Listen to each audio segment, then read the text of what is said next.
O tira e tiwi hei tēnei wiki ka huitahi te minita I ngā take Māori ki te uepu futupōro Māori o Aotearoa. Ko te kaupapa he wānanga I te whakaaro o Peter Sharples, kia tū he rōpu hā kinekina motuhake mo te iwi Māori.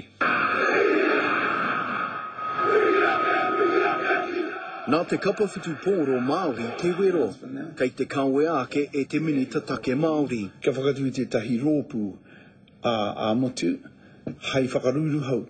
Mō ngā rōpu Māori e kawe ai ngā momo hakinekina I Aotearoa nei.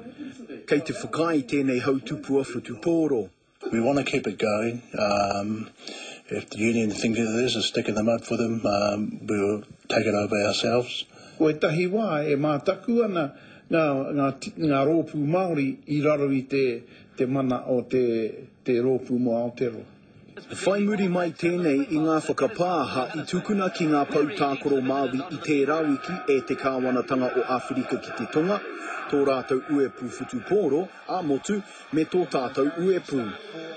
Ko te mate I enei rā hei tā Bill Bush, e riro atu ana a tātou pautākoro ki tā wāhi. There's two of them coming out with England to play against us.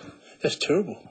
We'd rather than be on our side. Mamai a taku ngā kau te kite ngā Māori e prei ana I roti ngā tīma o tāwahi o Ingarangi o Aha koa te hiahia o te minita Māori, ko te pātai ke, māwai te rōpu hou e utu.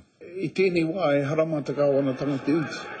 Te āhua nei kua kikia te whakaaro o te minita Māori ki Rahaki. Tamati Ellison on the right hand side, back on the inside. Oi hana nui, te karere.